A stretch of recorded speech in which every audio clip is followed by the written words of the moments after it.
Bonjour et bienvenue. Si vous êtes nouveau sur cette chaîne, cliquez le bouton abonnez-vous en bas à droite de cette vidéo pour être sûr que vous recevrez les prochaines éditions. Cliquez aussi en haut et à droite la petite cloche pour recevoir les notifications. Vous aurez aussi ici sur ma chaîne accès à mes nombreuses vidéos déjà publiées sur différents thèmes qui vous apporteront un plus si vous êtes à la recherche de votre édification spirituelle. Et bien sûr, vous pourrez les partager librement avec ceux avec qui vous avez les mêmes convictions et ainsi aider le grand nombre. Je vous conseille de suivre nos vidéos en entier pour en tirer le plus grand bénéfice. Abonnez-vous aussi gratuitement notre blog dont le lien est affiché dans la barre des commentaires. Vous trouverez dans différentes rubriques des exposés très intéressants et des réponses à des questions telles que les croyants seront-ils enlevés avant, pendant ou après la tribulation? L'Antichrist sera-t-il un habile négociateur qui rétablira la paix sur terre? Le gouvernement mondial, l'islam ou les extraterrestres prendront-ils le contrôle du monde? Sommes-nous la génération qui verra le retour de Jésus-Christ sur terre? Bien sûr, vous devrez prendre toutes ces informations dans différentes vidéos. Le thème aujourd'hui est « Fin des temps, le nom de la véritable Église est connu ». Frères et sœurs, il faut des fois prendre du recul, ne pas regarder en arrière, mais ne pas oublier ce que l'histoire nous a enseigné. Et bien que cela ne soit pas le leitmotiv de cette vidéo, nous allons lire un peu et revoir quelques aspects de l'histoire de la croyance pour comprendre le problème de la religion et ainsi booster notre foi, nous reconcentrer pour savoir où mettre l'accent sur la foi afin de nous améliorer et laisser de côté ce qui ne peut pas forcément nous bâtir spirituellement. Donc, soyez de ceux qui ouvrent leur esprit et ne croient pas de manière aveugle. Comme dirait quelqu'un, les bénis, oui, oui.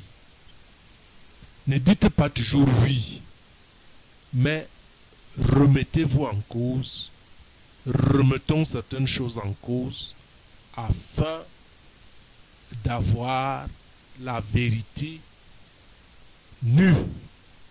La Bible ne dit-il pas qu'il faut tester les esprits? La Bible ne dit-il pas qu'il ne faut pas croire à tout esprit? Et c'est la raison pour laquelle j'ai décidé de faire cette vidéo. Et cette vidéo permettra peut-être à plus d'un d'ouvrir le chemin pour une véritable éclosion, une véritable élévation spirituelle, pouvant aller jusqu'à une intimité avec Dieu. Bref, c'est une recherche du Saint-Esprit qui est claire. Parce que en dépit de plus de 33 000 schismes et différentes confessions survenues le siècle dernier et dont nous vivons jusqu'à aujourd'hui, on peut toujours se poser la question, quelle est donc la véritable Église? À qui dois-je donc croire? Je répondrai déjà à cette question, je vous dirai, croyez en Dieu. Ne croyez pas à la religion. Dieu est un peu plus que la religion. Dieu est au-dessus de la religion. Dieu est un peu plus que toutes les religions. Parlons un peu aujourd'hui de l'anglicanisme, qui est la troisième confession chrétienne issue d'un schisme avec Rome en 1534. L'Église anglicane vient après la rupture des orthodoxes et l'Église catholique et après le schisme de Luther. Les protestants Et l'Église anglicane est donc présente en Angleterre et principalement dans les pays de culture anglophone, notamment dans les anciennes colonies britanniques, mais aussi sur les terres d'expatriation des Britanniques dans le monde. Vous la retrouvez aussi en Amérique. Et je pense qu'en Amérique, c'est sous le nom de épiscopadisme, si je ne me trompe pas. Vous pouvez toujours le vérifier vous-même. Le chef de l'église anglicane est donc la reine Élisabeth II. C'est toujours le roi, la reine en place. Donc actuellement, c'est Élisabeth II, la reine d'Angleterre. Et la rupture est survenue, comme peut-être vous ne le pensez pas, sur décision du roi d'Angleterre Henri VIII au XVIe siècle. Rupture avec le pape pour des causes politiques et théologiques. Quel est le problème qui s'était posé? En réalité, la séparation entre l'Église d'Angleterre et la papauté tient moins à des querelles théologiques qu'à des considérations politiques. Le roi d'Angleterre, Henri VIII, était et avait, jusqu'avant la rupture, le soutien sans faille de la papauté, avec le siège à Rome. Mais le problème, c'est que Henri VIII avait épousé en 1509 Catherine d'Aragon, veuve de son frère défunt, dont il est le successeur au trône d'Angleterre. Donc Henri VIII était au trône. Malheureusement, la femme du défunt frère qu'il épouse, Catherine Aragon, ne put lui faire d'enfant garçon comme héritier. Vous savez que le trône, c'est toujours la succession. Et tout un chacun, quand on est homme, on aimerait toujours avoir un fils qui vous succède. Malheureusement, Catherine d'Aragon avait eu 7 grossesses, dont 6 avortements et morts-nés confondus. Sur 7 grossesses qu'elle avait eues, elle n'avait réussi qu'une seule grossesse. Et par conséquent, c'était une fille qui était la survivante et qui était devenue même plus tard reine d'Angleterre, qu'on a surnommée dans l'histoire Marie la sanglante. Là n'est pas le problème. Henri VIII voulait donc annuler son mariage avec Catherine d'Aragon après cette déception d'en avoir pas eu de descendance au mâle, un successeur.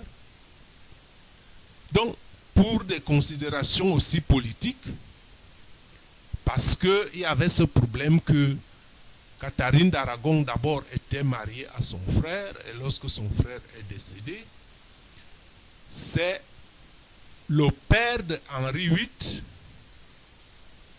qui était au pouvoir, qui a donc voulu épouser Catherine d'Aragon. Mais le père de Catherine d'Aragon était roi d'Espagne, il s'est opposé à ce mariage. Donc ce mariage, on n'en a plus parlé. Et ce mariage est revenu que lorsque Henri VIII, donc après avoir remplacé son père au pouvoir, que lui vient au pouvoir maintenant, que ce mariage est donc a ressurgi en surface. Et donc après tous ces avortements, Henri VIII n'était pas tout à fait satisfait. Et donc, il a, pour des raisons théologiques, la raison théologique qu'on évoque, c'est qu'à l'époque, qui ne pouvait pas engendrer un héritier mâle était perçu comme une punition divine. Ça, c'est la cause théologique. Donc, logiquement, Henri VIII, qui voyait en Catherine d'Aragon une femme qui n'a pas pu lui fournir un héritier mâle, il voyait en cela une cause théologique pour annuler le mariage, parce que ne pas avoir un héritier mâle avec une femme était comme une punition divine. Mais cependant, Henri VIII avait une autre raison. Il avait une autre raison, à savoir qu'il était épris de sa maîtresse, Anne Boleyn, si bien qu'il fait parvenir donc au pape en 1527 une demande d'annulation de son mariage avec Catherine, qui n'a pas pu lui faire d'enfant. Bon, le pape ayant donc refusé de manière catégorique et définitive en 1530, c'était le pape Clément VII, et lui aussi, ce n'était pas seulement maintenant pour les raisons théologiques, il y avait aussi des raisons politiques, parce que le pape était quand même celui qui avait la suprématie du pouvoir, et son pouvoir s'étendait sur toute l'Europe, et après tout, en Espagne, il y avait eu déjà cet antécédent avec le refus du mariage avec le père de Catherine Aragon. Donc le pape, beaucoup plus pour des considérations politiques, refuse donc d'annuler le mariage de Henri VIII. Alors Henri VIII saisit l'occasion l'année suivante, en 1531, et se déclare chef suprême de l'Église et du clergé d'Angleterre et rompt toute relation diplomatique avec Rome, enfin la papauté. Voilà comment est née l'Église anglicane. Donc, frères et sœurs, vous voyez que ce à quoi on vous fait toujours croire, ou ce à quoi vous croyez toujours, ou que vous croyez aujourd'hui, n'a pas toujours les considérations de foi. Je veux dire que les schismes dans l'Église ne concernent pas toujours les problèmes fondamentaux de la foi, mais on les utilise des fois et souvent comme une couverture, comme l'iceberg qui cache le fond des ruptures. Et cela me fait revenir un peu à l'autre schisme, à l'autre rupture qu'il y a eu à l'époque, et c'était la première rupture avec les orthodoxes. Et je rappelle que le terme orthodoxe vient du grec orthos, qui signifie droit, juste, et doxa, qui signifie croyance. Donc l'orthodoxie signifierait ainsi, par cette définition, la vraie croyance, et désigne les églises demeurées fidèles à la foi des premiers conciles. Parce que le schisme est venu au XIe siècle. Donc l'église orthodoxe, pour parler aussi de ce schisme, pour vous rappeler un peu les faits d'histoire, est dans la continuité interrompue de l'église primitive. Bon, ce qui reste encore à démontrer, parce que je ne veux pas dire que l'église orthodoxe est plus primitive maintenant que l'église catholique de laquelle elle s'est séparée. Et il faut le démontrer. Mais ce qui est sûr, c'est que les différences des rites, des traditions théologiques, liturgiques, dogmatiques et les règles qui régissent le culte se sont accentuées au fil des siècles, même si ce ne sont pas forcément ces rites qui se sont accentués qui ont été à l'occasion de la rupture. Or, ces différences de rites, des traditions théologiques, liturgiques, dogmatiques et règles qui régissent le culte ont seulement été accentuées au fil des siècles, donnant la substance aux véritables causes politiques qui ont prévalu les 10 premiers siècles avant le grand schisme survenu, donc au XIe siècle, comme je l'ai dit.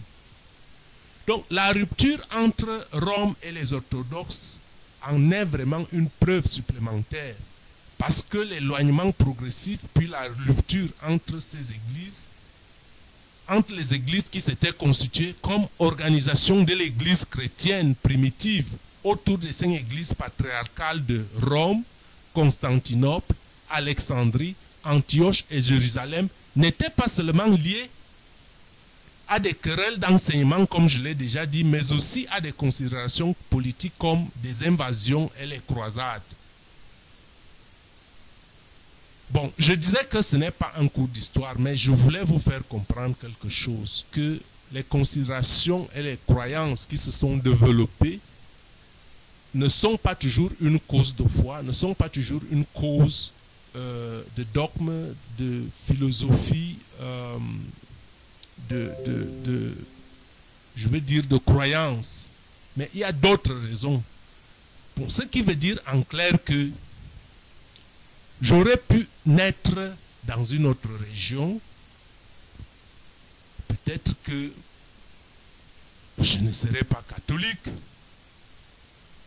Je serais peut-être orthodoxe. J'aurais pu naître dans une autre région, je ne serais peut-être pas orthodoxe, je serais copte. Donc tout dépend. Bon, mais le hasard des choses, ou tout au moins Dieu a fait que nous naissions dans ce contexte, peut-être pour éveiller en nous à un certain moment donné cette conscience. Donc, mon problème est de vous dire que malgré tout cela, ce n'est pas pour autant que Dieu n'existe pas.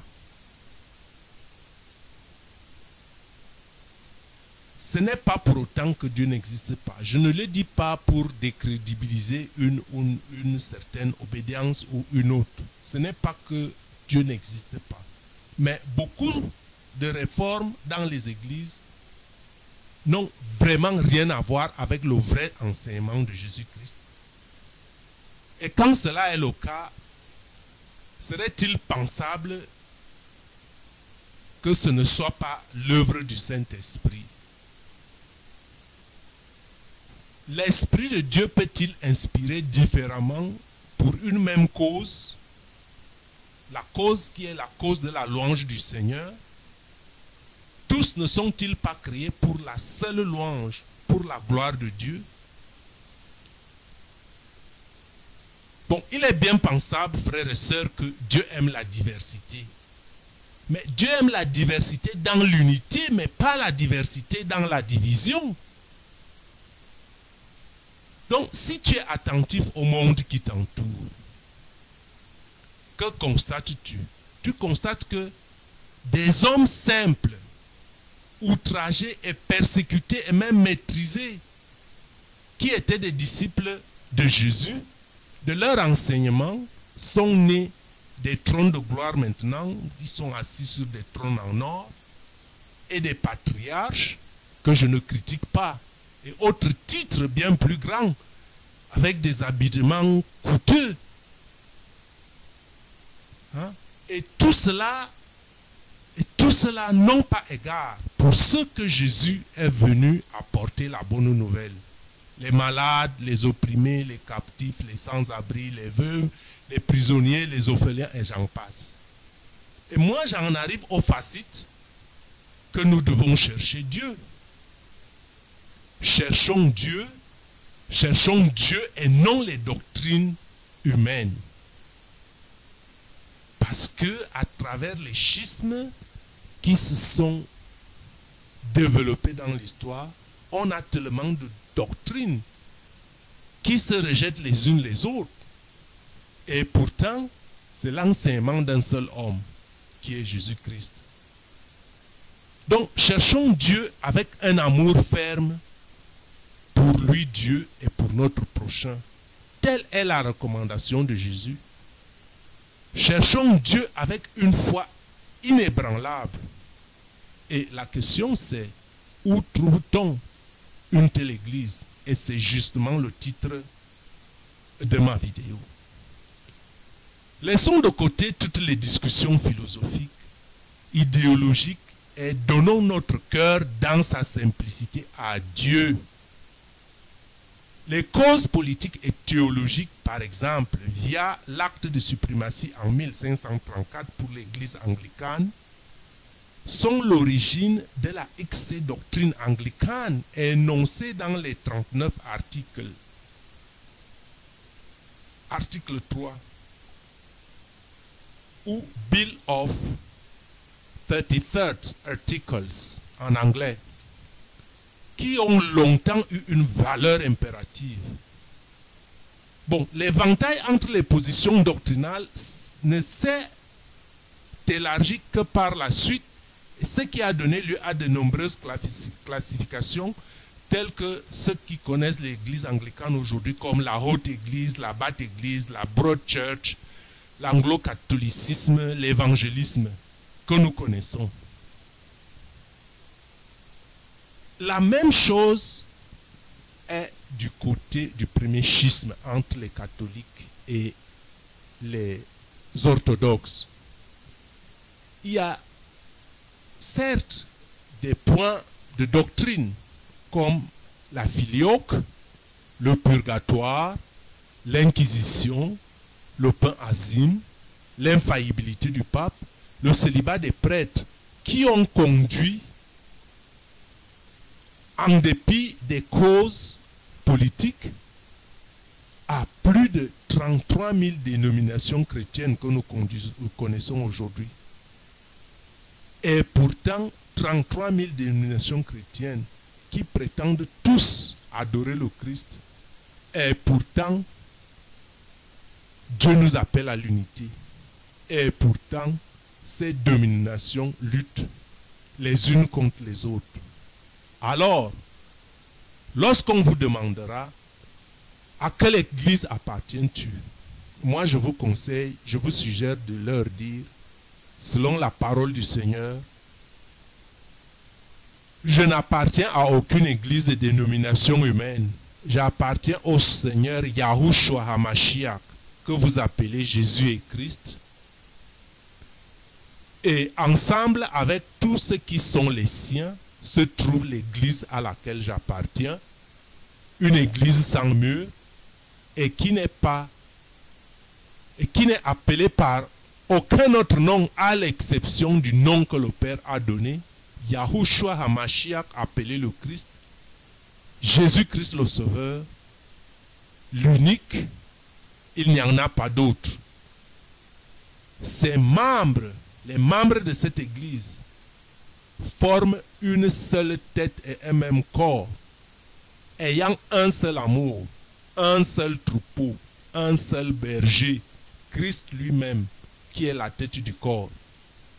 C'est un peuple mis à part. C'est un peuple qui garde les commandements de Dieu, les commandements du Père, et demeure fidèle au Fils, luttant sans cesse pour marcher dans ses pas, sur la voie qu'il nous a tracée, car ceux qui le connaissent, ceux qui connaissent Jésus-Christ, ont un amour véritable envers le prochain, quoi qu'il soit, d'où qu'il vienne, et demeurent en lui, et lui demeure en eux par son Saint-Esprit qui les éclaire, car ceux-là sont à lui, de même que lui est à eux. C'est son corps, c'est sa fiancée, c'est son épouse, c'est l'église véritable.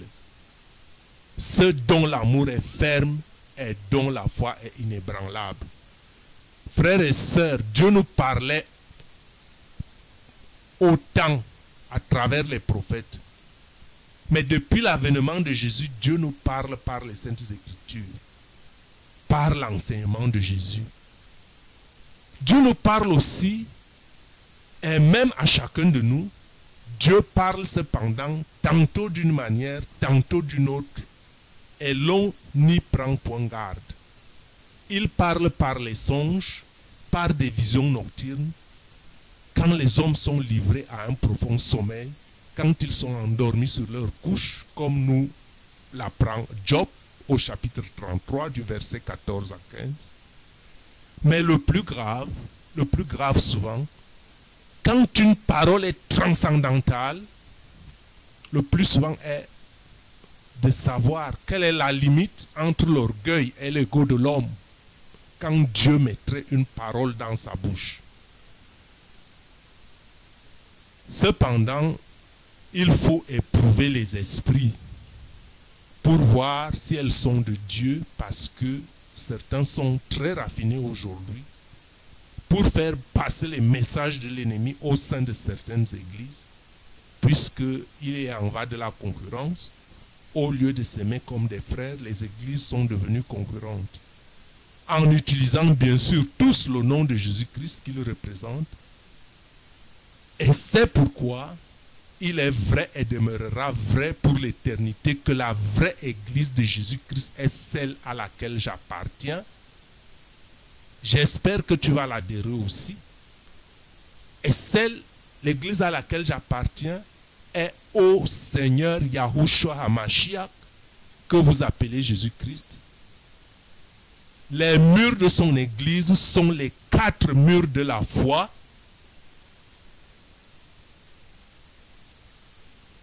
Les murs de l'église de Jésus-Christ sont les 4 murs de la foi. C'est une église sans mur en pierre. Parce que Dieu n'habite pas les maisons faites des mains d'hommes. Cela est écrit en Actes des Apôtres, au chapitre 7, verset 48. Le Dieu très haut n'habite pas dans ce qui est fait des mains d'hommes. Donc, la vraie église de Jésus-Christ, c'est l'église de Jésus-Christ à Mashiach, au mur de foi, au mur d'amour, amour de Dieu, amour pur, amour du prochain, dans l'unité de la diversité. Ça veut dire que votre prochain, ce n'est pas seulement celui avec qui vous allez consulter, je ne sais pas quelle église, dans quelle église vous allez. Et cela doit se faire dans un amour pur, comme je l'ai dit, amour de Dieu, amour du prochain, dans une foi ferme, une foi inébranlable, une foi en Jésus-Christ, une confiance totale. Que Dieu te bénisse.